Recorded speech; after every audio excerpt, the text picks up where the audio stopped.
News Radio 1070 WKOK presents On the Mark. It's a chance to voice your opinion on the events that affect life in the Susquehanna Valley. Call 1-800-795-9565 or email onthemark@wkok.com. Now, here are your hosts for On the Mark, Mark Lawrence and Joe McGranaghan. Greetings and welcome on board WKOK's live telephone talk show. It is entitled On the Mark. I am Mark Lawrence, host of the show. Very glad to see all of you on the radio.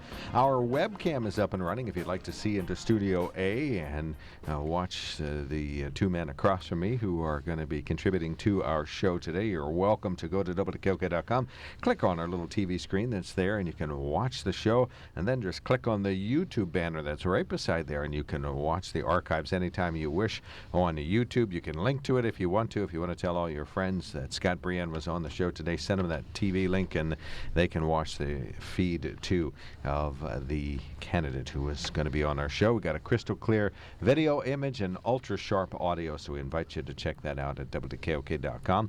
On the Mark is brought to you by the Sunbury Motor Company, family-owned dealership since 1915, 4th Street, Sunbury, and routes 11 and 15, Hummel's Wharf. Find out why they foolishly gave a 2014 Ford Escape with an automatic transmission, automatic all-wheel drive, EcoBoost motor, titanium edition, with a fantastic sync that has Kevin singing out loud on his way to work. Find out why they foolishly did that. Gave that to him to drive around this week, but he's going to make a pitch for that during the 9 o'clock hour.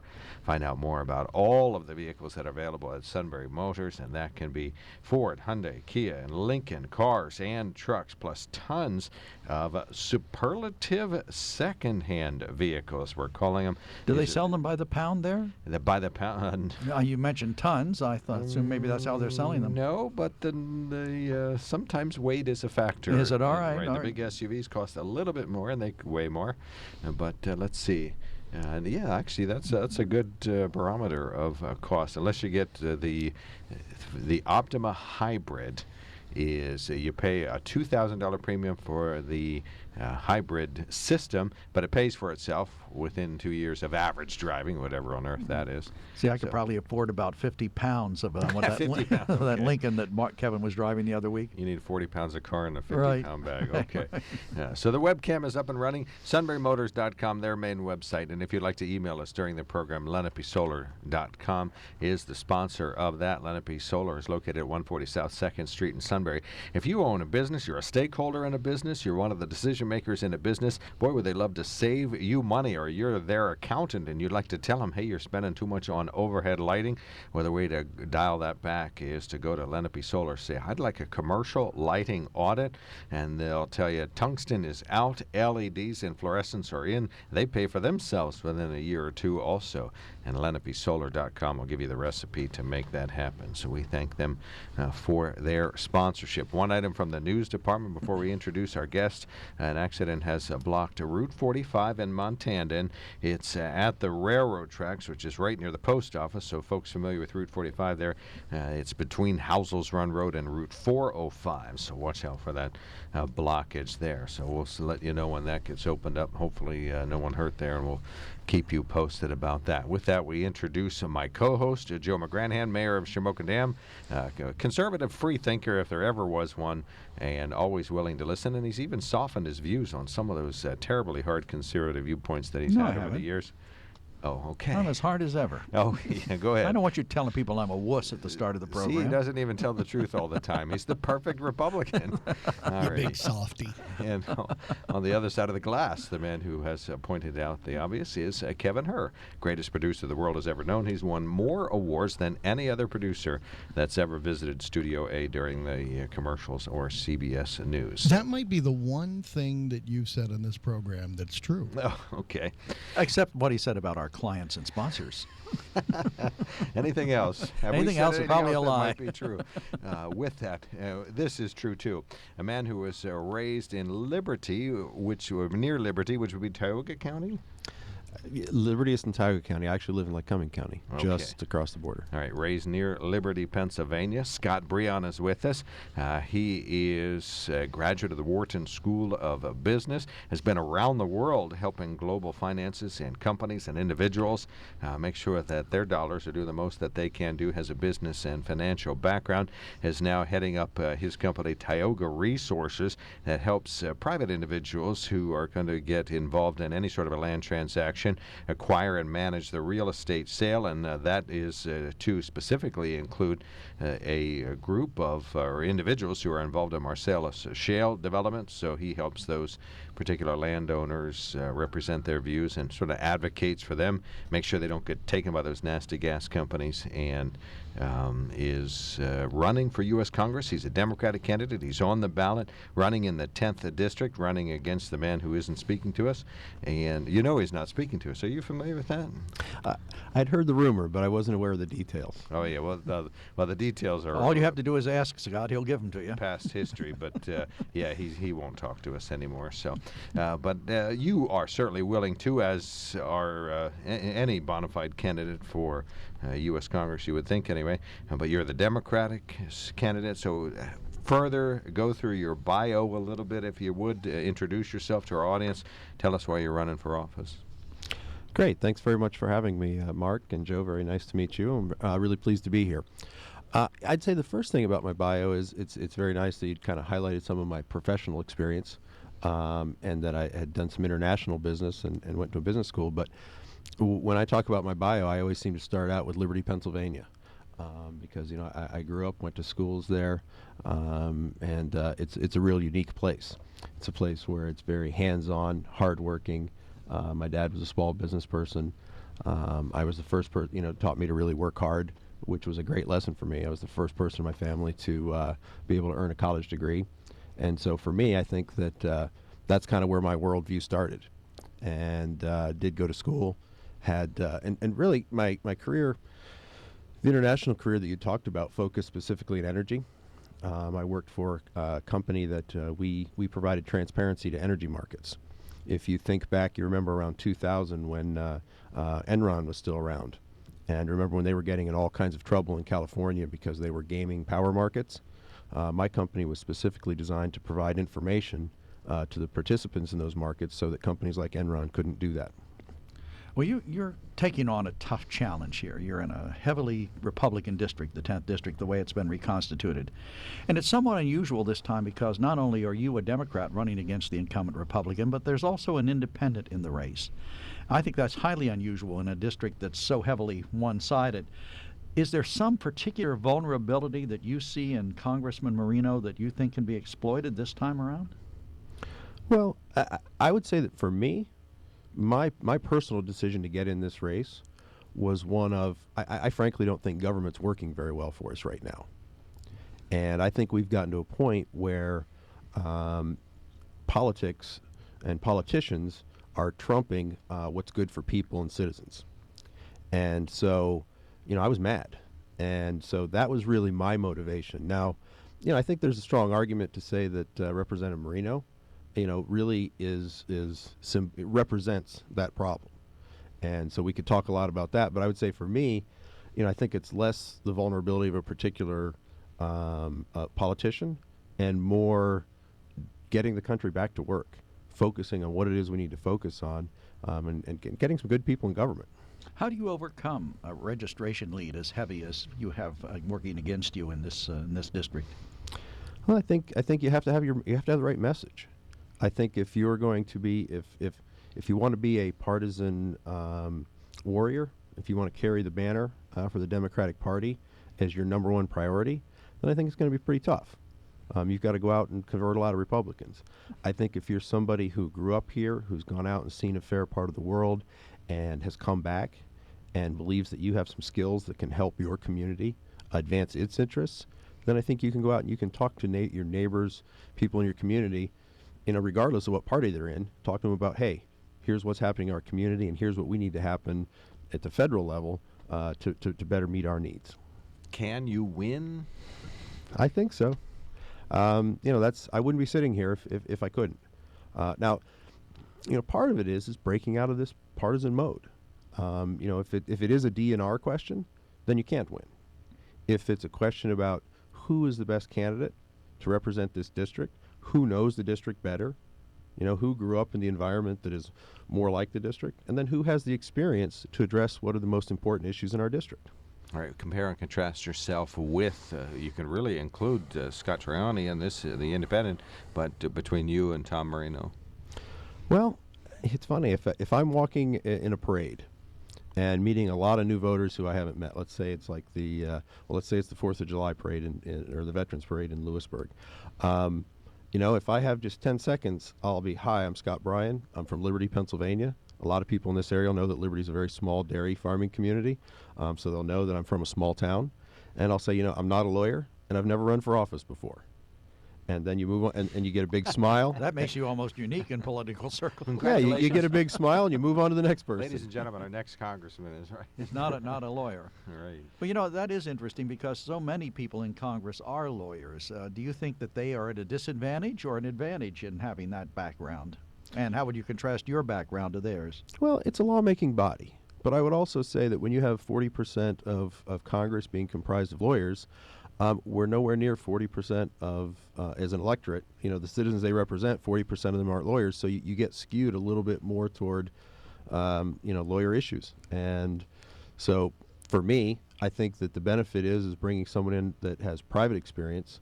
So I personally, I have deep knowledge of energy markets.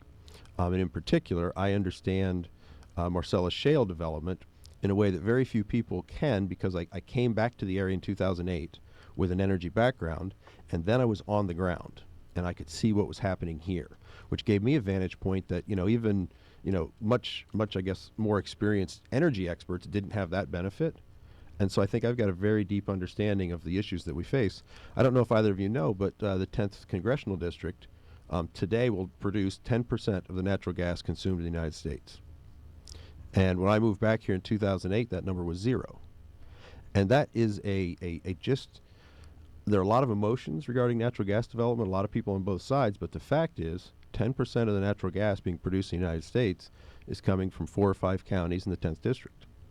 And that is just a really key issue for Pennsylvania, for America, and really leads in our community.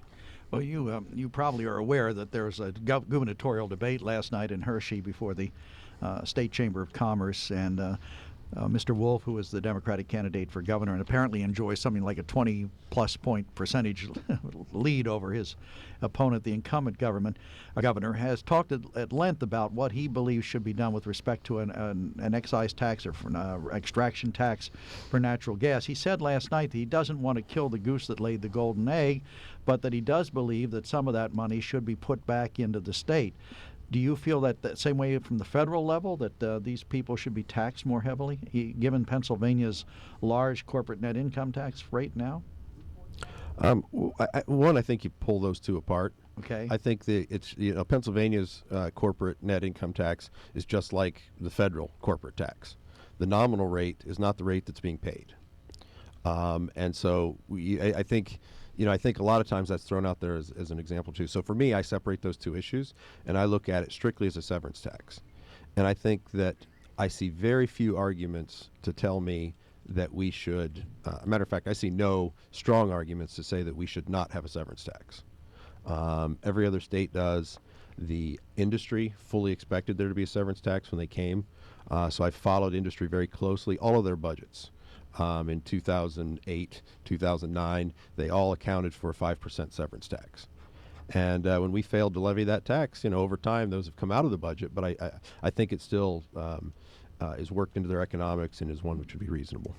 Well, what would you say are the main items of concern to people in this district right now that you're focusing on? I think education is always. I think that's big in this election, both at a state level and a federal level. I think we all know that we need to support our public schools and we need to make them stronger. I also think a lot of people care about veterans issues. Right now there is a strong sense, and I think this is true, that America's not living up to its commitment to veterans. They've done their job for us over the last 15 years, and before that. But these new veterans that were coming back, we're seeing, and particularly that's a big, I think that's a big issue in the 10th district because we are so spread out and we are so rural. So we have a lot of veterans who have to drive an hour and a half or 2 hours to get services, and that's a significant problem we face. All right, we're going to take a quick break here this morning. We're glad to say we're talking to Scott Brion. If I say the last name 100% correctly, Brion? Yeah, Brion is how we say it. Yeah. Okay, Brion. You don't spell it right. You're aware of that, right? We're getting up to speed on that. Okay. Native of the area of Lycoming County called Liberty, and back into the area of his homestead in Lycoming County, running for U.S. Congress in the 10th District on the Democratic side of the ballot. We'll continue to compare and contrast him with his opponent, the U.S. Congressman who's incumbent in that district. You're listening to Newsradio 1070 WKOK. If you would like to talk to our candidate, you can call us 1-800-795-9565. That's 1-800-795-9565. Lenape Solar email in basket is open. That is on the mark at WKOK.com. And our main sponsor is the Sunbury Motor Company. While looking for a vehicle, you know that if it sounds too good to be true, chances are it is too good to be true. You get the runaround, gotta go from place to place. Well, you can just skip all of that and go straight to Sunbury Motor Company. Sunbury Motor Company has been satisfying more customers and selling more cars since 1915, so you know they've got it right. No offers that look good on paper or online, and then you get disappointed when you see them in person. Sunbury Motor Company offers a lineup few other auto dealers in the area can compete with. With the inventory of Ford, Hyundai, Kia, and Lincoln vehicles, there will be no problem finding the right vehicle that fits your needs and your budget. And the friendly, knowledgeable staff's ready and able to help you with everything from the test drive to the drive off the lot. See for yourself at Sunbury Motors. Sunbury Motors, Ford, Lincoln, Hyundai in the North 4th Street Auto Plaza, Sunbury. And Sunbury Motors Kia, routes 11 and 15, Hummel's Wharf. Look for them online anytime at sunburymotors.com. Safe Hunting PA in a minute. Brought to you by Ram. Being a great hunter requires a lot of skill and a commitment to safety. Hunting for a great truck, however, only requires tracking down your nearest Ram dealer. That's because Ram 1500 is the only truck with an available class-exclusive eco-diesel engine that gets up to 28 miles per gallon highway and can haul 9,200 pounds. See your local Ram dealer today. Guts, glory, Ram. Based on standard pickup and automotive news classifications. EPA estimated 28 mpg highway based on EcoDiesel V6 4x2. Max towing capacity when properly equipped. Ram is a registered trademark of Chrysler Group LLC. The fall means archery hunting season, and the Pennsylvania Game Commission urges hunters to consider these safety tips. Inspect your bow and arrows for damage prior to use. Carry broadhead tipped arrows in a protective quiver and never walk with a nocked arrow or bolt. Keep crossbows pointed in a safe direction and keep your thumb and fingers away from the string. Properly identify your target. Always make sure someone knows where you're hunting and when you expect to return. For more information, log on to PennsWilds.com. You got to pay attention to the small things, kid. Small things matter. Small problems become big problems. Take a transformer. Rain leaks into a transformer, insulation system breaks down. Insulation system breaks down, copper windings overheat. Copper windings overheat, transformer blows. Transformer blows, facility goes dark. Facility goes dark. Kid, you don't want to know what happens next. That's why I use Grainger. Grainger helps keep small problems from turning into big problems. Get it? Got it? Good. Call, click Grainger.com, or stop by. Grainger, for the ones who get it done. You're wearing top-of-the-line boots to hike the scenic Rockies, but you're still wearing your indoor eyeglasses in the glare of the sun? What's that, Mom? What? Where? Next time, experience Experio UV, superior polarized sun lenses, and experience the difference. Look, Katie, an eagle. They eliminate 100% of blinding reflective glare and offer ESPF 50+, the maximum UV protection available. Ask your eye care professional about Experio UV, superior polarized sun lenses in your prescription for the best vision under the sun. Hi, everybody. Steve Jones of The Steve Jones Show. Yesterday, we talked about the Steelers, among other topics. Today, we transition to the Eagles and their 3-0 start with Brandon Gowden, 3-5, News Radio 1070 WKOK.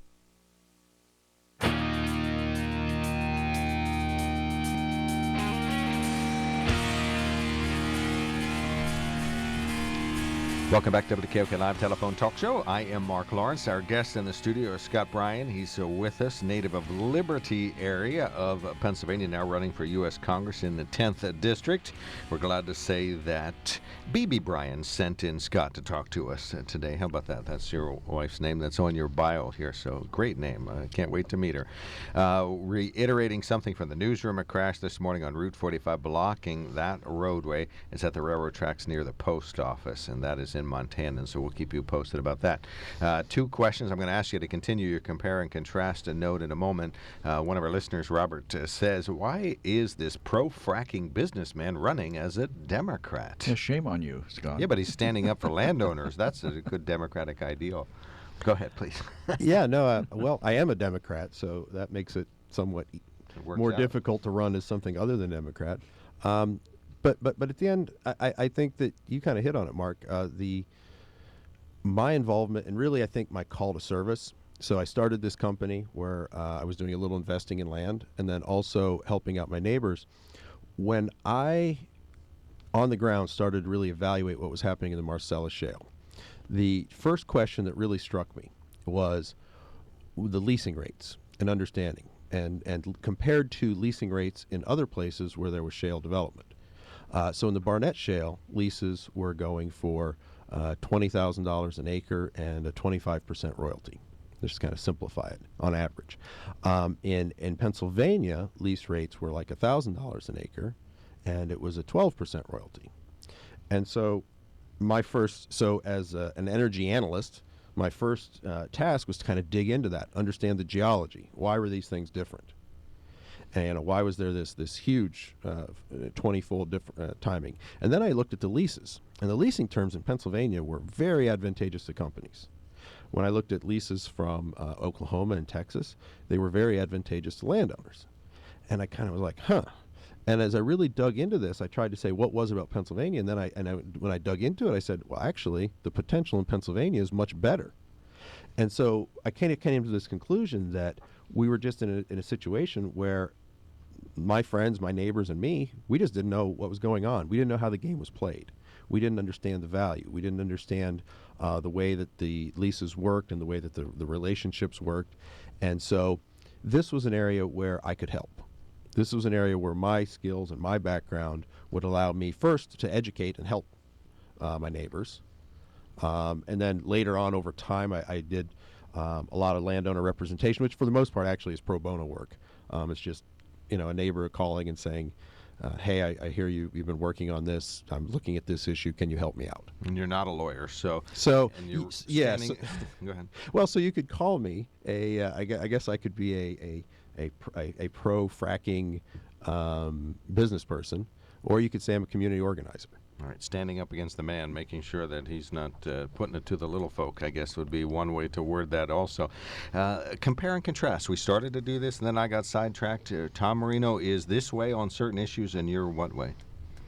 Well, yeah, I think where we left it was the difference between, a lawyer from Williamsport, the largest city in the district, and a kid who grew up on a farm and has had some business experience from probably one of the smallest towns. And so I think that the biggest contrast that I would make is Tom Marino seems to be against a lot of things.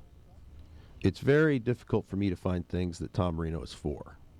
And I tend to be someone who is for. I tend to be a pragmatist who says, let's build. Let's find a problem. Let's make a solution. Tom Marino seems to have kind of an indication that there's a problem and, hey, let's cut it. So I've heard him say many times that his standard answer to a question is, let's make the size of the government 30% smaller. Is that a bad idea? Well, it sounds nice as an idea, but the devil's in the details. And so I think when you do that, and if you look at the actual budget and you look at the things that the government does, there's not 30% of the things that I would remove. There's probably not 10%. And so for me, I would say we should look at it. Let's make government effective and efficient. So let's take care of waste. Let's make sure that we are directing our valuable, precious resources in the very best way that we can. But and so that's the way I think about it, and I don't get that same feeling back from Mr. Marino. I'm assuming he will not debate you face to face. We do have a debate scheduled. Now it is not until October 28th, and it's a single debate, and it'll be aired on public television. Now, I have challenged him to a series of 3 debates. I think that the size of the 10th District would require that we should have a debate that's at least within a reasonable hour and a half drive for any citizen in the district who'd like to come out and see us. So I'm hopeful that we can still apply some pressure and that maybe Mr. Marino will have a change of heart and participate at that level. Or maybe he would come on your show. Maybe we could get him to come back on your show. I can. Well, maybe if I'm not here. We've made the offer that if Mark would stay off the program that day, and yeah, he mostly hates me, and then of course WKOK is like an ancillary victim of that. Well, I mean, I would be happy to talk to Congressman Marino on the air and give him equal time, and certainly we have an obligation to propose equal facilities to him. But I doubt probably that he'd accept the offer one way or the other. It's sad because he should talk to us and he should talk to you, and just as you are willing to talk to him.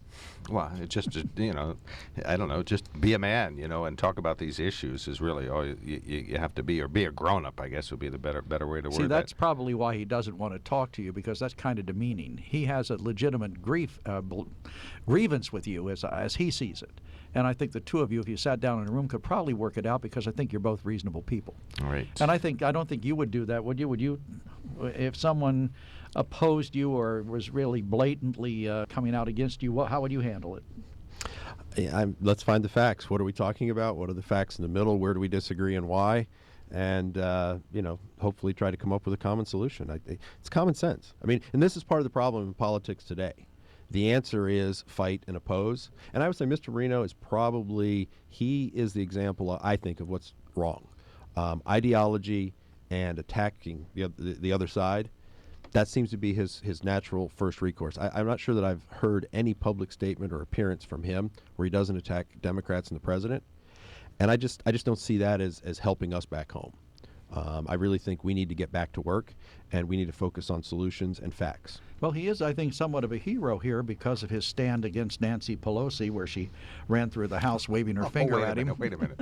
A hero? Yeah, well, a lot of people hero, don't. A lot of people don't just like. A spelling. A lot difference. of people do not care for Mrs. Pelosi in this area. Well, which is great. But you know what? Personally, I would rather have education funding. Can you stay past 9 o'clock a little bit? I have another couple of questions. Okay. As long as you'd like. You and all the candidates who are running for the 10th District Congress have an open mic, so we'll continue that briefly into the 9 o'clock hour, probably another 5-10 minutes here.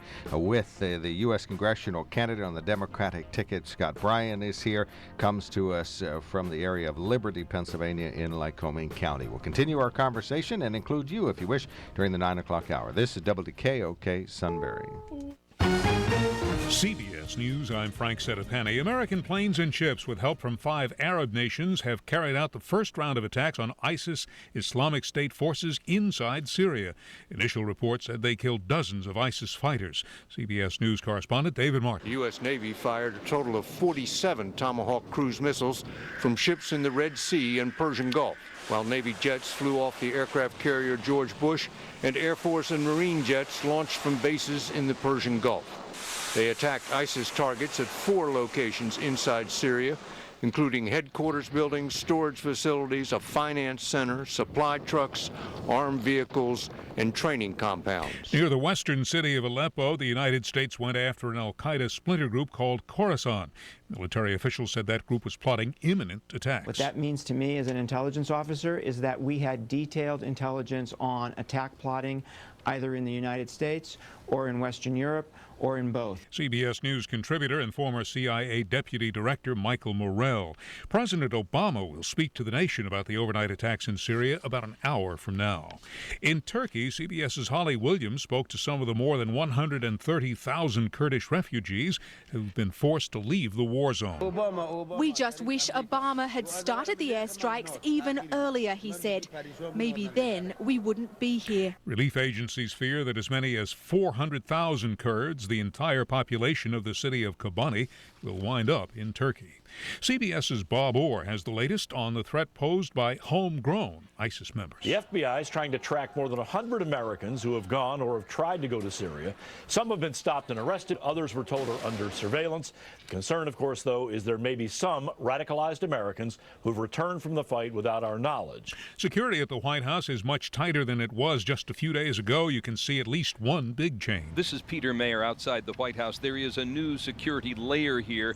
Metal, crowd control type barriers stretching along the entire length of the north side of the White House. This barricade is about 10 feet away from the black wrought iron fence that was breached last week by that jumper who made it to the White House door. This is the most visible response to that major security failure. Global warming will be a hot topic at the UN Climate Summit in New York today. The latest study on climate change is fueling a heated debate in scientific circles. Live to CBS's Vicki Barker. The study doesn't question global warming, but it suggests that one of its supposed effects, the change in Pacific Ocean surface temperatures, is not, after all, linked to greenhouse gases. The authors found instead that the warming temperatures in the Pacific closely followed natural changes in the wind over more than a century. Some climate scientists have pointed out that the wind shifts could themselves have been caused by global warming, but the authors say they found no such correlation. Frank? S&P futures are down 5 points. This is CBS News. Mary, an IT manager for a mid-sized company, compromised. Tell us, Mary. I compromised. Mary had to overspend on PDF software with excessive, hard-to-access features, or choose a cheap, stripped-down solution. But now, new Nuance Power PDF delivers powerful, intuitive business functionality at a price that makes it unwasteful for Mary to provide to all. And the result is? Mary, uncompromised. Try it free now at nuance.com/powerpdf. PDF, uncompromised. And now, another Staples business tip. An unclean office can lead to the spread of the flu that can cripple your staff. And trying to avoid the flu by wearing hazmat suits can cripple your communication. Phil, can you go over the physical budget again? What? Can you go over the physical budget again? Fish in a bucket? What? What? Fish in a bucket. Now get free shipping and up to 5% back in rewards when you sign up for Staples Rewards. Staples, make more happen every day. A Syrian military jet has been intercepted and brought down over Israeli-held territory for the first time in more than 30 years. CBS's Robert Berger has the story from Jerusalem. Israeli forces shot down a Syrian warplane over the Golan Heights. The military says the plane apparently strayed into Israeli airspace during fighting with rebel forces on the Syrian side of the Golan. The incident is stoking fears that the Syrian civil war could spread into Israel. Israel says the fighter jet's crew was able to bail out over Syrian territory. On the West Bank, Israeli special forces stormed a hideout and killed 2 Palestinians suspected in the kidnapping and killing of 3 Israeli teenagers last June. That kidnapping was the tripwire that touched off a 7-week war between Israel and Hamas in Gaza. Hamas denied involvement in the kidnapping, but today a spokesman called the 2 dead Palestinians martyrs. Frank Sedapani, CBS News. More than 700 Quick Lane Tire and Auto Centers across this country, and she chooses mine. I need tires, all season, and at a great price. She wanted it all, but even she was surprised once I crunched the numbers. Soon her Taurus was ready to roll. Say, you're good, Mr. Murphy, ma'am, at your service, even on weekends. With great prices on 13 name brand tires and no appointment necessary, Quick Lane is ready to serve. Visit quicklane.com. Good communication is key to business, especially when you need to work together with people that aren't in the same office. So what do millions of small business professionals do when it's time to connect with remote clients and colleagues? They use Citrix GoToMeeting, the proven solution for meeting and collaborating online. Now it's your turn to see why. Visit GoToMeeting.com and click the Try It Free for 30 days button. That's GoToMeeting.com for your free 30-day trial. GoToMeeting. Meeting is believing.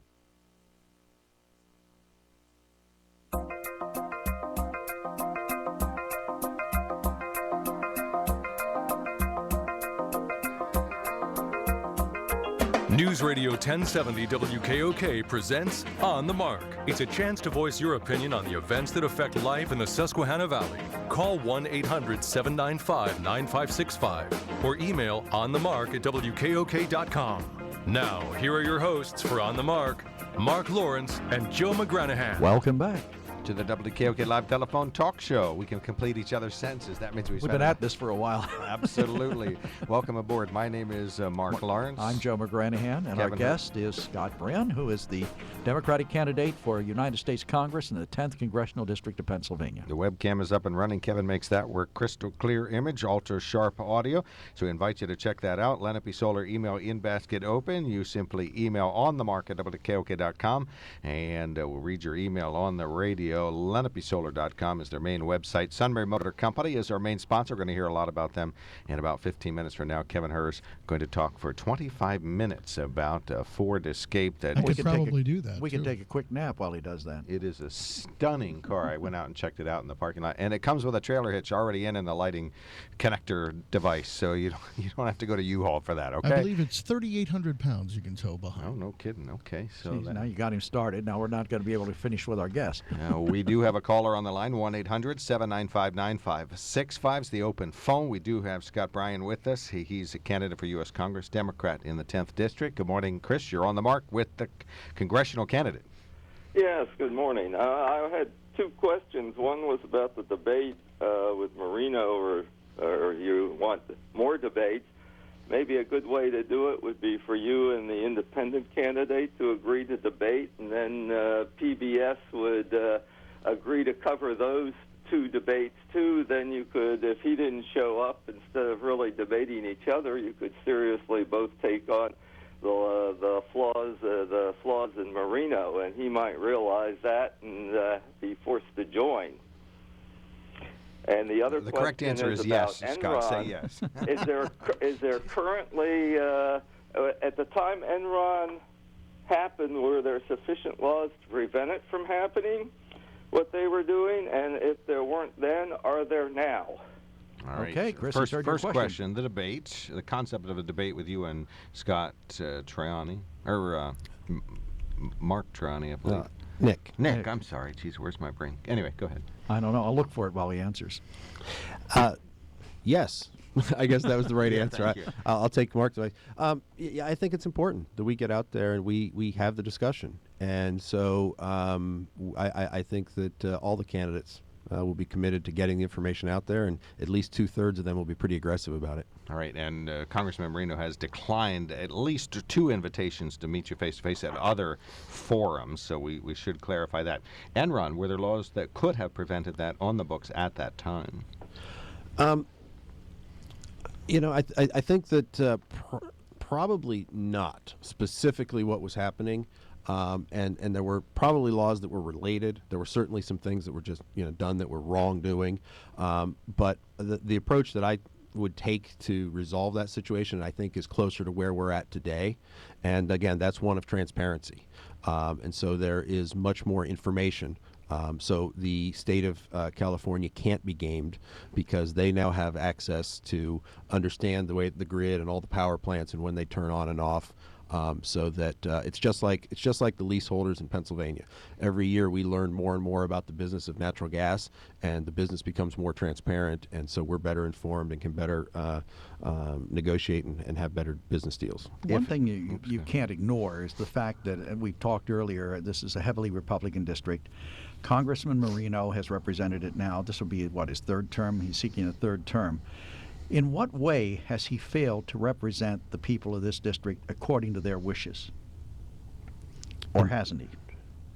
Well, I mean, again, I will go back and just look at his voting record and look at his legislative history, the bills that he has sponsored and co-sponsored. And, I don't see bills that go toward what are the important issues that face this district. I don't see, so for instance, he'd called for the elimination of the Department of Education and the elimination of the Department of Energy.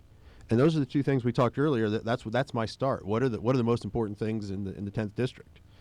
And, so here's someone who wants to, really lessen the federal government's roles in 2 of the areas, which I think are the most important thing for us, where my opinion is that that's where we need the government to actually be involved. Well, not being overly aggressive in this, but I mean, as somebody who is, I'll admit, a conservative Republican, I look at the Energy Department, which was put in place to make us energy independent. All these years later, we're not.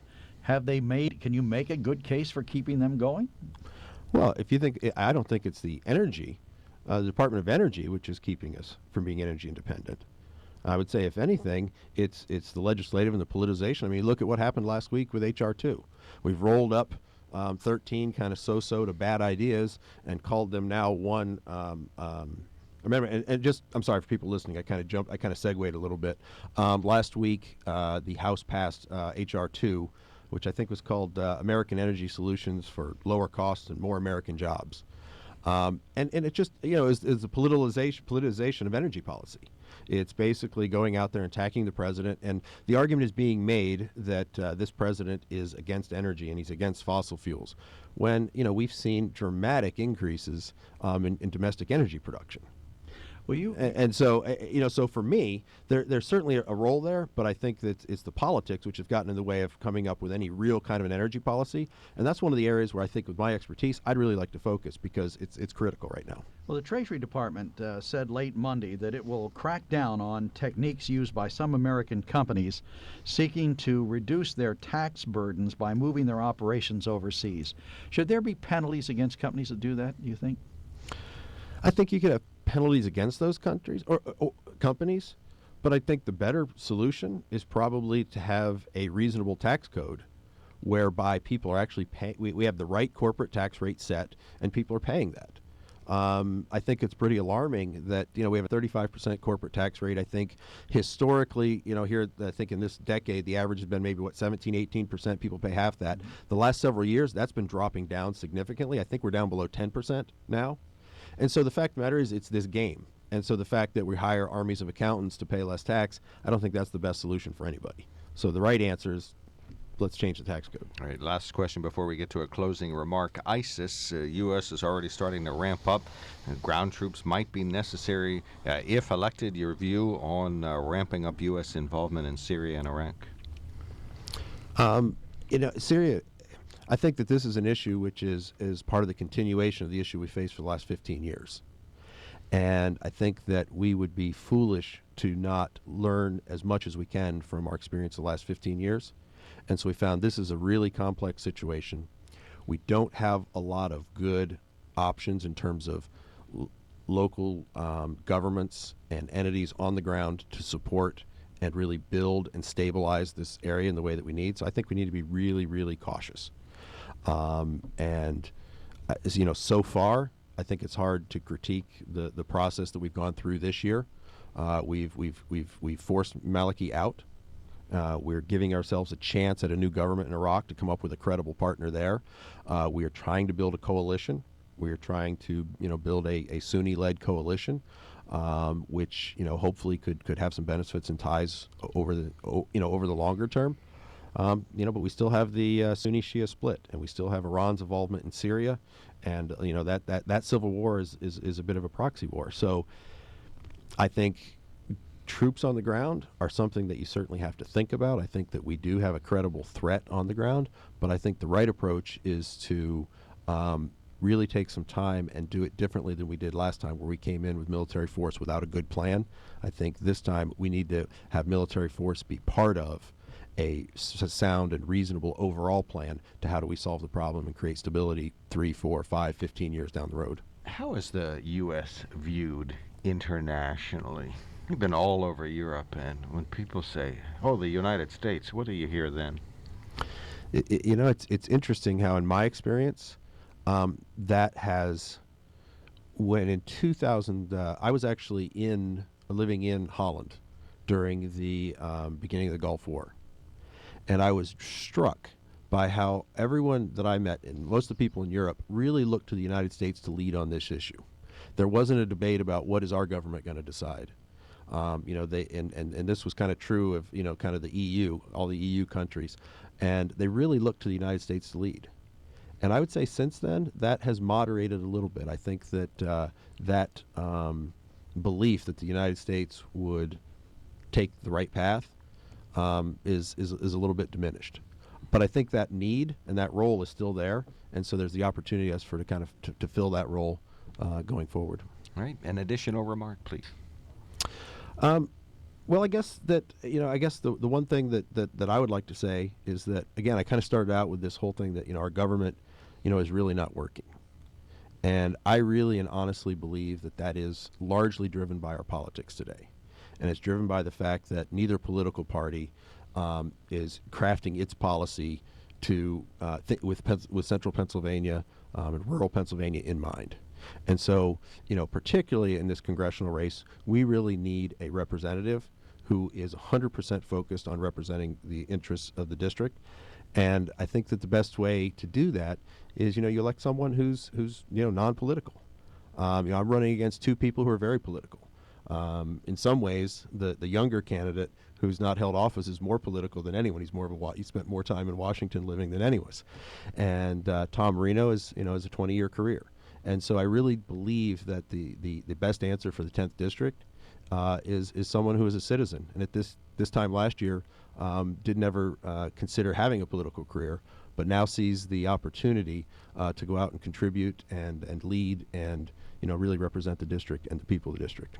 All right. Well, I thank you so much for coming in. Yes, thank you very much. Yeah, thank you. Nice to meet you. Scott Brion, candidate for U.S. Congress in the 10th District. We're going to take a quick break, and we'll open up the phone lines, 1-800-795-9565. That's 1-800-795-9565. Lenape Solar email in basket open. Simply email on the mark at WKOK.com. And our main sponsor, about whom we're shortly going to hear an important message, is the Sunbury Motor Company. Yes, good work.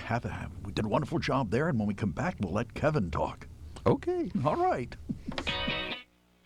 While looking for a vehicle, you know that if it sounds too good to be true, chances are it is too good to be true. You get the runaround, got to go from place to place. Well, you can just skip all of that and go straight to Sunbury Motor Company. Sunbury Motor Company has been satisfying more customers and selling more cars since 1915, so you know they've got it right. No offers that look good on paper or online, and then you get disappointed when you see them in person. Sunbury Motor Company offers a lineup few other auto dealers in the area can compete with. With the inventory of Ford, Hyundai, Kia, and Lincoln vehicles, there will be no problem finding the right vehicle that fits your needs and your budget. And the friendly, knowledgeable staff's ready and able to help you with everything from the test drive to the drive off the lot. See for yourself at Sunbury Motors. Sunbury Motors, Ford, Lincoln, Hyundai in the North 4th Street Auto Plaza, Sunbury. And Sunbury Motors Kia, routes 11 and 15, Hummel's Wharf. Look for them online anytime at sunburymotors.com.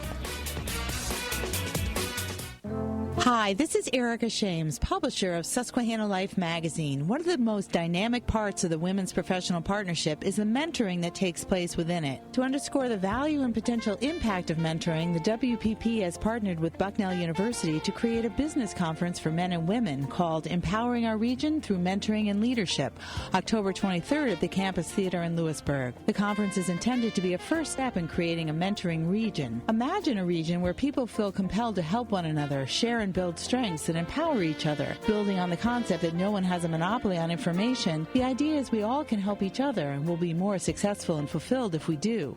Keynote speaker Dan Rockwell will encourage participants to become intentional about developing mentoring relationships. The Empowering Our Region conference sponsors include Evangelical Community Hospital, Susquehanna Bank, Elizabeth's Bistro, and Susquehanna Life magazine. Call 1-800-232-1670 or visit empoweringourregion.com to learn more. There's a fire you get in your belly when you're working on your car. Nothing kills that feeling like a dead battery. Either way, the job's got to get done. Buy any new battery online at advanceautoparts.com and pick it up in store in just 30 minutes. Like a long-lasting Autocraft Gold battery, engineered with power frame technology. Job's done, and you can tackle your next big project. Advance Auto Parts. Let's get you back to the garage. Visit advanceautoparts.com now to learn more. You need a website. Why not do it yourself? You know your business. With Wix.com, you can create a professional website all by yourself. It's easy and free. With Wix.com, you don't need to be a programmer. Just use the intuitive drag-and-drop website builder. There's no limit to how creative you can be. It's your website, your style. Show the world what you can do. Create your own stunning website today. Go to Wix.com. It's easy and free.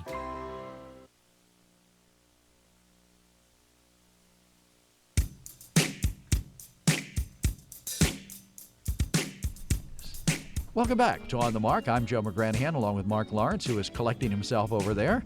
Our program is brought to you by the Sunbury Motor Company, and we invite you to hear all about the wonderful vehicle. Escape. I wanted him to talk about it. The wonderful vehicle that Kevin Herr is driving this week. Kevin, we are waiting breathlessly to hear your vivid description. Are you done now? Yes, I am. Thank you. Great. This week we're featuring the Ford Escape. The 2014 Ford Escape from Sunbury Motors, North 4th Street in Sunbury. Has all-wheel drive, automatically will adjust. You don't have to shift anything anywhere. No more changing of the hubs like you used to do in the 70s and 80s. You don't even have to shift on the fly into four-wheel drive. This will do it for you when it notices that you need it. One of the great features of the Ford Escape. You'll also find a great interior. It's the second most popular vehicle at Sunbury Motors. Right behind the Ford F-150. So that's this is one of the vehicles you'll find on the market that is not only economical, safe, but also will get you around in the snow. The Ford Escape has lots of great features too, including the sync system, which right now on the 2014 models you can get with a free after the discount, as a matter of fact. Right, in case you have to wash your hands or something. No, it's spelled differently. Oh. But the Ford sync system in conjunction with Microsoft allows you to control everything in the vehicle. The air conditioning, the navigation. Oh, get out of here. Oh, yeah. From what, a remote control? No, your voice. You hit the button, you say, set temperature 75. And if you have it, it'll automatically set the temperature in the cabin to 75. Or Which, Joe, by the way, would be Joe. Which, by the way, I did this morning. I turned the heated seat on and set the interior temperature to 75, and it got to 75, and the fan just slowly turned down. Well, what if you're having a conversation in the car and you say something like, "Boy, it's hot outside," and the car says, "It's hot. We'll make it hotter." I don't think it actually Does it work that way? responds to your conversation. Okay. No. The car says, "How hot is it?" How hot do you want it to be, Kevin? All right. Well, thank you for I that. It haven't does come tried with a that towing yet, but pack. yeah, It's got yeah. the trailer hitch already there and a light hookup. What and color is it? What color? Well, His this is one, black. this one is black. It's All the right. titanium edition, and I'll be posting links on Twitter at Kevin Herr and also on Facebook, so you'll be able to see the vehicle in particular. And Mark's right; it does have a towing package with it that allows you to tow well over 3,500 pounds. Which is easily going to tow a boat like Joe McGranaghan's. You sound all at Twitter, so I think it's probably a very exciting vehicle for you. I listen. It's a great vehicle to drive. It's a little sporty, so you have plenty of room in there for the family. You have plenty of room in storage, and you also have the safety of all-wheel drive too in the winter. And you don't feel like you're sacrificing anything because there's a little sport feel to it. And you've got that sink in there too, in case you get your hands That's dirty. right. Okay, thank you, Kevin. It comes with a kayak and hiking boots also. Does it really? So, yes. Okay. You could easily put a kayak on this thing. All right. The webcam, sunburymotors.com, to check out all the information about which Kevin has so kindly elucidated. Now, webcam is up and running, crystal clear image, sharp audio. Join the millions of people who watch the On the Mark program. Lenape Solar email in basket open. You email on the mark at WKOK.com, and in many cases we read your email on the radio. Lenape, 140 South 2nd Street in Sunbury, has three foci. One is the commercial lighting audits about which we have spoken earlier, but a second one would be having you go solar, hooking you right up to the sun with photovoltaic or solar thermal systems, making sure that you're utilizing the sun to either generate electricity or heat that you can utilize in a proper and efficient way, or ductless HVAC, the third leg of this three-legged stool that holds up Lenape Solar, and that is the ultra-efficient Mitsubishi HVAC, and that is heating, ventilating, and air conditioning, Joe. Sorry about that. And it's a small heat pump, small unit outside, little unit inside, a very unobtrusive way to efficiently enhance your heating and cooling. LenapeSolar.com. Route 45 still blocked in Montana. We'll keep you posted about that. It's at the railroad tracks, so the blockage is between Housel's Run Road and Route 405. Local group hopes to give people with progressive ideals a place for discussion. Nicole Farraguna, member of the Susquehanna Valley Progressive, says they're having their first public meeting tonight. Barry Kaufman is going to be there, and that is the individual who heads up Common Cause. He'll be talking about money in politics. That's tonight, Unitarian Church, Route 11, Northumberland. I gather you'll be there. No, I will not be there. Oh, I you won't be. I'll Okay. be someplace I'm surprised. else. I'll tell you where later. Okay. A bill to, nope, skip that. The Pennsylvania Department of Transportation is poised to pick a team from the private sector that will replace hundreds of deficient state bridges. In the innovative plan, PennDOT Secretary Barry Shoke said Monday the influx of billions of dollars a year from the state's newly expanded transportation program stirred discussions with private industry about how to speed up bridge repairs and save taxpayers money. Shoke says the new public-private partnership is the first of its kind nationally. 4 teams of private businesses are competing for the contract to replace 558 bridges over the next 3.5 years. The winner to be picked at the end of October. The state will maintain ownership of the bridges. The team will not only design but will build the bridges and assume responsibility for major maintenance over the next 25 years, thus providing them with additional incentive to make sure that their design and enhancements are long-lasting. What do they get out of that deal? They get money, a big lump sum in the beginning. For building the bridge. Right. And so then, you have to build it and then maintain it. Right. And they will receive a stipend to maintain it in the decades ahead, but most of the money is weighted toward the front. So the better they build it, the better off they make out in the long run. Plus, that sounds like a reasonable idea, doesn't it? Right, and for a road construction company, this would be a real plum to know that you have X number of dollars coming in next year. That's a rarity. So that they're really competing and keeping their bids competitive for the initial year. What happens if they don't maintain the bridges? Just take the money and then let them slide? I think it's a contractual issue. You go after them as much as you can, and notably, PennDOT is. I'm going to say this easy on construction companies that don't hold up their end of the bargain. Just because they, rather than spend days and days and years in court going after them, PennDOT just says, fix it and move on kind of thing. Go after what you can, don't do business with them anymore, and take it from there. But you certainly would have the opportunity to to go after them in court. Okay, let's see. Anything in particular that pops up to the top of your clipboard that you think would be important? One extra thing there. Having known Barry Shoke and working with him on the bypass and the Susquehanna Valley Thruway project, I know he has made the commitment that if that bill passed, if the governor's transportation bill passed, he would move heaven and earth to make sure that the money was wisely spent and we got as much out of value as we possibly could for the money we were spending. And I believe he'll do that. Of all the people that I've met in state government over the years, he certainly impresses me as one of the very best in terms of his commitment to getting things done. Good, and I think this is a good idea. It's interesting because if you think about it, we do this with other state facilities. We would do this with buildings where a construction or a potential landowner and landlord, we'll call it, is given an opportunity to bid on a building that will be used by the state. They will have to build it to spec. They get to own it. They get to maintain it. They have to pay to build it, but then they get the rent guaranteed for 10, 15 years, whatever it happens to be. And so they build a good building that they can hold on to for that length of time, and then at the end of the 15 years is still sound. Well, this is the same thing for bridges and roads, doing the same thing, saying, okay, here's your opportunity to own it. Don't just build it to our specs. If you think you can do even better, upgrade the specs, Sure. Build a better bridge. Your maintenance costs will be sharply reduced in the decades ahead if you're the operator of that bridge. 1-800-795-9565. Open phones. We're talking in passing about PennDOT right now, but it is an Open Phones Tuesday right now. I'm Mark Lawrence, Joe McGranaghan, the co-host, Kevin Herr, the greatest engineer in the next room. Cindy, you're on the mark. Well, it seems to me that the Secretary of Transportation is likely to change in the very near future. Unfortunately. And so what will really happen with all these things is the new administration, not the current administration, because it's pretty much a foregone conclusion, I think, that Governor Corbett is out of office. Well, if you're right, Cindy, and Mr. Wolf is successful in becoming our next governor, he could do a lot worse than retaining Barry Shoke as Secretary of Transportation, and I don't think he could do any better. Well, whatever your feelings that way, that doesn't mean that's what he's going to do. No, it doesn't. My other question, I have a question about these public-private partnerships. And did you say that they get a lot of the money up front? The construction to build the bridge funding. Yeah. It's my understanding it is. I haven't read the contracts nor seen the bid proposals.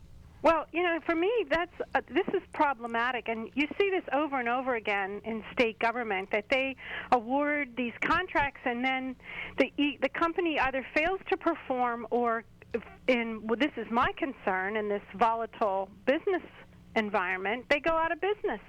And the taxpayer, once again, gets left holding the bag. Look at what IBM did to the Department of Labor, failing to create that website, that software for years, and yet Governor Rendell had paid them up front, and there was no leverage, and in the end they just fired them, and we were left with nothing. So these, on one hand, I think this is a good idea. However, I personally support toll bridges, because then the money is paid by the people who use the thing instead of making everyone pay for it and maybe never actually seeing it. Down in the Lancaster area, when we lived down there about 15, 20 years ago, they built that giant bypass thing. It was awarded to a foreign company, and it was a debacle. Their failure to perform drove companies that were made inaccessible by the construction out of business. I mean, it was just a disaster. So based on experience, I have a lot of cynicism about this. Well, you'll be happy then to know that the PennDOT is structuring the contracts on the Susquehanna Valley Thruway project in such a way as to encourage local bidders. Well, that doesn't... Well, that certainly wouldn't preclude them from going pay. out of Frankly, business. in my opinion, we should not be paying foreign companies to build our infrastructure. Why? Because we pay them a huge amount.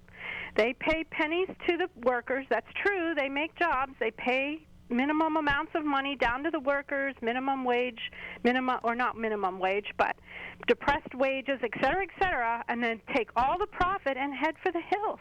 I think a project that big, Cindy... It's just another version of inversion. A project that big would certainly come under the provisions of prevailing wage, don't you think? Right, and that is true. Those people are likely to be paid some level. But my point is, whatever they're paid, the profiteering of the company is far greater. They wouldn't do it if they weren't going to make a landslide of money. It's not a charitable venture to build roads and bridges. It's but you're making not. It sound like an indictment of them, but I mean, that's the way the world runs. What's their incentive to build the bridge if they don't make some money out of it? So better, if you're going to talk about the multiplier, this is what I'm trying to say.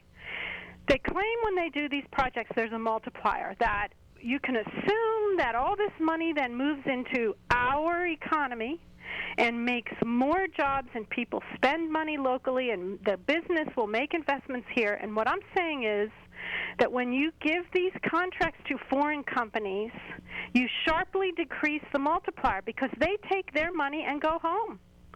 There's no assurance that they'll spend that money here in Pennsylvania or central Pennsylvania or even in the United States. And I mean, we see our own companies fleeing the country. Why wouldn't we expect a foreign entity to do the very same thing? One of our listeners sends us a note, says, remind Cindy that, of course, the state would still own the bridge, although if it were built shabbily, that's no big advantage. But the state monitors construction, drawing, planning, and designing so that it is built to precise specifications with inspection during I believe they tried to type construction there. So I guess whatever the state standards are for the construction should be maintained. Now, this is not to say that no one ever contracted with PennDOT for a bridge or a road. The road later failed regardless of meeting whatever specs were set up. I mean, concrete can fail later, or macadam can fail later. Steel can fail later, despite the fact that it appeared to be okay. But worth examining. Wouldn't matter who built the bridge under those circumstances. And the Associated Press has a short story about this on today's broadcast wire, but I would look just to look for AP Pennsylvania, PennDOT, Shoke, and some other keywords. There would be a longer AP version of this story out there that would probably dig farther into the kind of details you're talking about, Cindy. Thank you very much, oh Mark, my gosh, for that information. You Bye. betcha. Thank you, Cindy, our listener here. We're going to take a quick break. All right. We'll come back with open phones. We can talk about the topic if anybody would like to. I want to talk about radar briefly when we come back. Oh, for municipalities? Yes. Hopefully Shamokin Dam can do radar? Yeah, well, I'll you mean the explain. guy on MASH, right? Right, radar, right. Radar O'Reilly. Which is what? Radio amplification detection and reflectivity or something like that?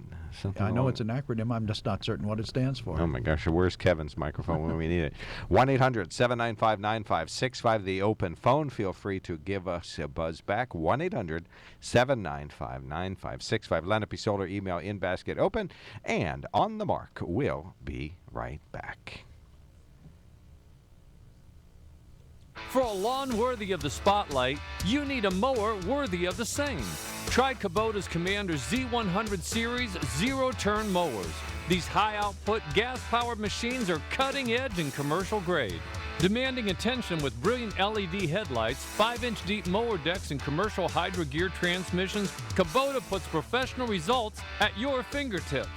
Get exceptional savings on all Kubota Commanders during the Gear Up and Go sales event with 0 down and 0% APR financing for up to 48 months.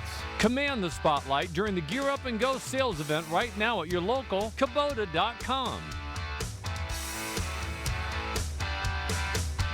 0 down, 0% APR financing for terms up to 48 months on Z100 Commander models now through 12/31/14. Financing is available through Kubota Credit Corporation, USA, subject to credit approval. Other conditions may apply. Offer expires 12/31/14. For more information, call toll-free 1-888-465-8268. Mobile Deposit is here at the Northumberland National Bank. Use your Nori Bank mobile app on your smartphone or iPad to log in. Take a photo of your check and enter the deposit amount. It's a convenient alternative to visiting your local branch to deposit 1 or 2 checks. Plus, there are no lines, no paperwork, and no worries. With Mobile Deposit from the Northumberland National Bank, banking just got easier. Download the Northumberland National Bank's app now for your convenience. Try it and see how easy it is to have 24/7 account access at your fingertips. We're used to dealing with problems, standing by you through it all. But whenever it comes to service, you'll find we're always well first. At Northumberland National Bank, the customer always comes first. The Northumberland National Bank, member FDIC, equal housing lender. At Northumberland National Bank, the customer always comes first.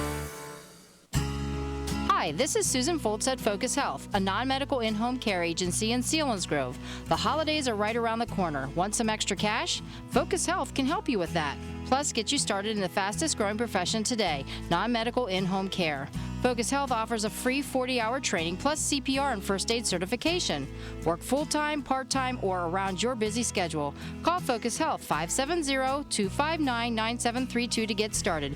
Focus Health is an equal opportunity employer. Hi, everybody. Steve Jones from The Steve Jones Show. Yesterday, we talked about the Steelers, among other topics. Today, we transition to the Eagles and their 3-0 start with Brandon Gowden, 3-5, News Radio 1070, WKOK.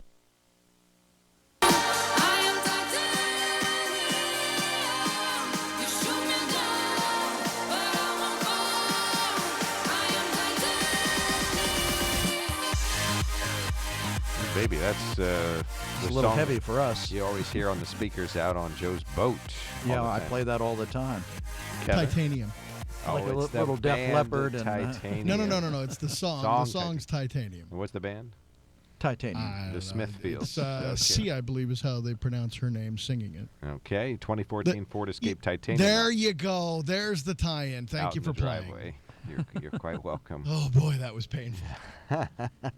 Well, sometimes obscure bumper music is your speciality. That's why you get the title, so thank you. You'll never be more obscure than, remember Bree, our producer 2 years ago, she would play a song from the 60s that would be about chickens crossing the road, and you'll say, what's this all about? Well, you have a story later about Wise is expanding their store in Selinsgrove, and they have a poultry department there. And you'd be like, okay. Mr. Obscurity himself. I miss her. I wish she would come back. She was certainly the second great, or the best producer woman that we ever had. That's for darn sure. All righty. Route 45 still blocked in Montandon. Now, what does radar stand for? Kevin, did you look that up, or do you still not care? No, I did he not does look not care. that up. Okay. I will if you'd like. No, that's all right. Please. You can add that as a grace note to our conversation. But, I mentioned earlier, and we talked about this earlier this year, that Pennsylvania is the only state in the United States, the only state that by law prohibits municipal police from using radar for speed enforcement. And the State Mayors Association, along with the Boroughs Association, the City League of Cities, the Township Association, all these groups have banded together to form what's called the Radar Coalition. And they've been working to get a bill introduced into both the House and the Senate that would permit municipal police to use radar. And it looked very promising earlier this year. Now here we are down to the wire at the end of the session, and I'm told that both the House and the Senate, neither one are going to move that bill out of committee and onto the floor for a vote. And I ask the question why from some people, and they say, well, it's the concern over whether or not the municipal police will turn their towns into speed traps using radar, which to me is the most absurd argument you could make, because we currently use things like NRAD and what's the other one? Forget the VASCAR? VASCAR, yeah, where you paint lines in the street. And you could do that now if you wanted to. And if you look online at Pennsylvania's speed traps, most of them are run by the state police. So this whole argument is of saying that we're going to give you speed limits, we're going to tell you that these are the limits we think are safe, but we're not going to give you the best tool to stop people from breaking that law, to me is asinine. And I think really, I don't know what's going on in the House and Senate, why they won't move this bill, but to me it's unconscionable to put our municipal police out there, because it's not just a safety issue for the public. Pennsylvania, has the third highest number of speed-related deaths in traffic accidents of any state in the Union. And one of the reasons is municipal police aren't permitted to use radar to control it. It's very difficult. Right now, our police department uses NRAD, and to set up the device for use, they have to stand out on the highway and put the device on one side of the road, then go to the other side, then calibrate it and make sure that it's functioning properly before they can start issuing tickets. But having our police officers stand out on 11 and 15, fooling around with an electronic device is not a very safe thing in my way of thinking. And you look at the speeding survey I did last year of borough residents and businesses. Both believe, the borough residents and businesses, that strict traffic enforcement on 11 and 15 was essential for safety. So you have this concern that we're going to do what the law tells us we should be doing, which is enforcing the speed limits. If they don't think the speed limits should be enforced at that level, if they're worried we're going to turn it into something, then raise the speed limit. But, on the other hand, why tell us not to enforce the limit they set? It doesn't make sense. It's like saying, okay, we're going to have hunting season, but we're going to hide the deer from you. Well, this is typical Harrisburg. The idea that politics trumps principle. This idea that the Republicans and Democrats can get together in a closed-door situation down there and say, okay, we're not going to let this bill go through, even though it's a fantastic idea. We will let this bad idea go through. Look at the riparian buffer bill that's going through. We talked about this last week. It's steamrolling through Harrisburg because it would help developers and drillers and Republicans who are solely in charge. Well, there are no Republicans in favor of this idea of allowing you guys to use radar. Well, yes, there are Republicans in favor of it. Well, not sufficiently, because we have a Republican House, a Republican governor, a Republican Senate. It's bipartisan opposition, I gather. I mean, at one point we were told that the state police opposed it, although I can't imagine why that they would. I don't know that that's true or not true, but that's one of the rumors that was going around. And this concern that we turn it into a moneymaker, we get like $17.50 in fine money for a speeding violation. You'd have to have a heck of a lot of them to balance the budget. But here's what's really stupid. The state gives our police department and other police departments grants to enforce aggressive driving and speeding. So they're paying us on one hand to go out and patrol the roads and make sure, and cut down speeding to make it safer. Then on the other hand, the other side of the government says, but you can't have the equipment necessary to do it. And to me, it's like saying to the municipal police, well, we can't trust you with radar. Well, why can we trust you with a gun? Maybe we should be giving the police slingshots. Or a taser. Well, slingshots. It just, to me, is absolutely stupid, and it's another archaic thing in Pennsylvania that you just can't get the House and Senate to look at and say, this is stupid, we need to correct it. Well, that's why we have a thing called the vortex. Kevin used to have this sound that we would play because there was That was a toilet flushing, wasn't it? No. Well, no, that was a different sound. About the same thing. It wasn't Ed Rendell saying they should put a statue of me on the mantelpiece.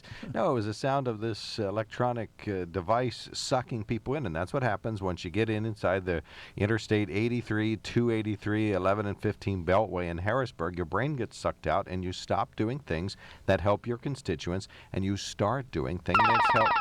Is that the vortex? That was not it. Sorry. That's the new one. That's the digital one. That's the radar vortex. We had an analog vortex before, but the digital one sounds fine. But that's what happens.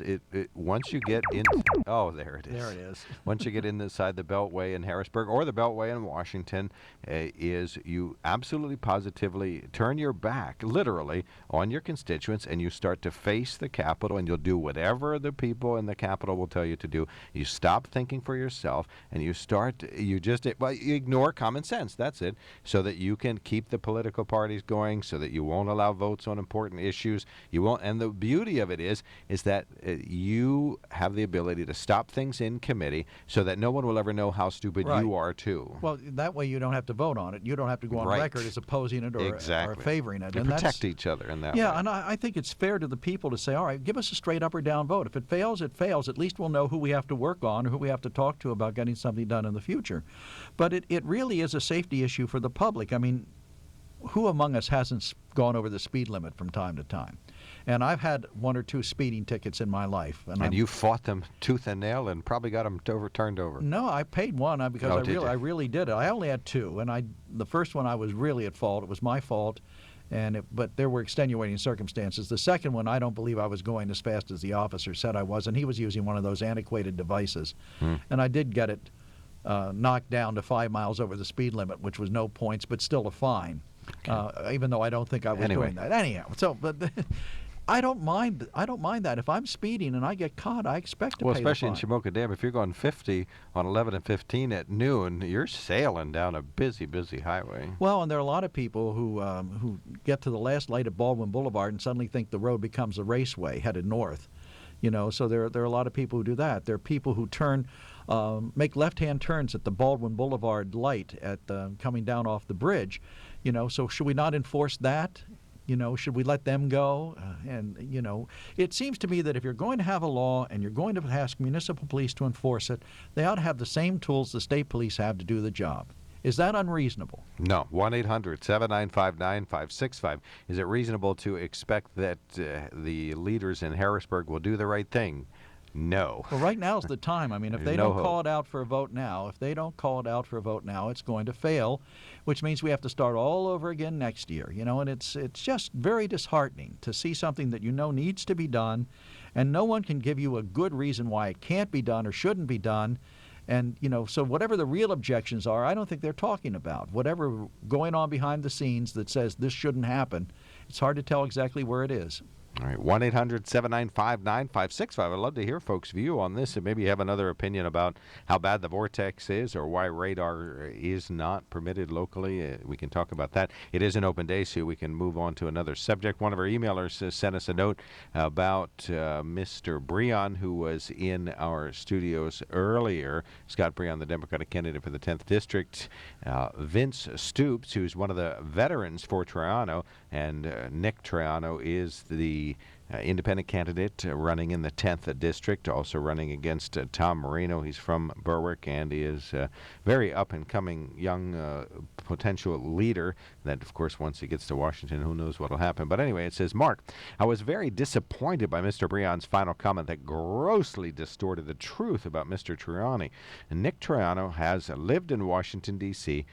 because he was attending universities. Both Tom Casino and Scott Brion have attacked Nick Triano on this matter, however, failed to mention that he was in school. It is ironic that the big party candidates, Tom Casino and, what does he call him that, I wonder? In the first election, Casino Marino, supposedly because he supported the casino the guy that's in trouble with the mafia bill, and everything. Whatever. Okay, right. All right. That's been kind of put aside a long time ago. To drag it by up now you. seems foolish. No, I realize ethics continue. It lives in your world, I know, in Marktopia. Right, it's the an real issue. world. No, the real world is still well aware of Tom's issues. But anyway, that whole sentence again, it says it's ironic that big party candidates Tom Marino and Scott Brion are proclaiming that we need a non-political candidate while simultaneously attacking the only independent candidate who hasn't taken a dime in any special interest money since Vince Stoops, the Veterans for Triano. Thank you very much for that. Cindy's back on the line. Good morning, Cindy. Thanks for checking in. Well, I agree with the mayor. I think that they should allow the local police to run radar. It's ridiculous that they don't. Do you agree with me that Harrisburg's a lost cause? And suggested that we put one of those red light cameras down there, and was totally rebuffed for that. Even though almost on a weekly basis, I sit there and watch those big trucks, and I'm guessing people racing through the red light there, where the fish restaurant and the motel are. So, and any bill that didn't pass this legislative session, let's be honest, there are Republicans blocking it. You know, I sent an email in a couple weeks ago. There was an editorial down in Penn Live, and Senator Gordner is blocking the pension reform bill. And, I mean, it specifically names him along with a handful of other Republicans. So I think that the truth is, since they have enough in number, if a bill isn't passing, it's because they are blocking it. It's that simple.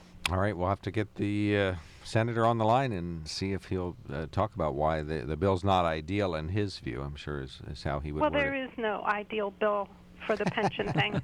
You have to compromise, right? Come on, now let's be honest. There is no perfect bill, but the failure to change the system going forward, which I agree does not fix the pit they've dug us all. The failure to fix it going forward is like allowing your kindergartner to keep setting more fires in your house because you're unable to stop the fire in the kitchen. I mean, that's just nonsense. At the very least, we should stop making it worse and then turn around and continue to fill the pit until we've put in enough money to stabilize the fund. All right. Thank you very much. Appreciate the call. They always say when you find yourself in the bottom of a hole, the first thing you do is stop digging. 1-800-795-9565 is our telephone number. We'd love to hear from you. Lenape Solar email in basket is open. Main sponsor is the Sunbury Motor Company. While looking for a vehicle, you know that if it sounds too good to be true, chances are it is too good to be true. You get the runaround, got to go from place to place. Well, you can just skip all of that and go straight to Sunbury Motor Company. Sunbury Motor Company has been satisfying more customers and selling more cars since 1915, so you know they've got it right. No offers that look good on paper or online, and then you get disappointed when you see them in person. Sunbury Motor Company offers a lineup few other auto dealers in the area can compete with. With the inventory of Ford, Hyundai, Kia, and Lincoln vehicles, there will be no problem finding the right vehicle that fits your needs and your budget. And the friendly, knowledgeable staff's ready and able to help you with everything from the test drive to the drive off the lot. See for yourself at Sunbury Motors. Sunbury Motors, Ford, Lincoln, Hyundai in the North 4th Street Auto Plaza, Sunbury. And Sunbury Motors Kia, routes 11 and 15, Hummel's Wharf. Look for them online anytime at sunburymotors.com. Hello, this is Justin Charles from Lenape Solar. Did you know that through energy savings of almost $5 million per year, our customers are saving the environment the equivalent of over 98 million miles of driving and eliminating the annual carbon dioxide emissions of over 5,600 homes each year? Do you want to know how to be a part of these amazing numbers? Call us at 286-1496 or visit us online at Facebook or lenapesolar.com today and find out more about our exclusive Buy American partners for solar energy and energy-efficient lighting upgrades. There's a fire you get in your belly when you're working on your car. Nothing kills that feeling like a dead battery. Either way, the job's got to get done. Buy any new battery online at advanceautoparts.com and pick it up in store in just 30 minutes. Like a long-lasting Autocraft Gold battery, engineered with power frame technology. Job's done, and you can tackle your next big project. Advance Auto Parts. Let's get you back to the garage. Visit advanceautoparts.com now to learn more. You need a website. Why not do it yourself? You know your business. With Wix.com, you can create a professional website all by yourself. It's easy and free. With Wix.com, you don't need to be a programmer. Just use the intuitive drag-and-drop website builder. There's no limit to how creative you can be. It's your website, your style. Show the world what you can do. Create your own stunning website today. Go to Wix.com. It's easy and free.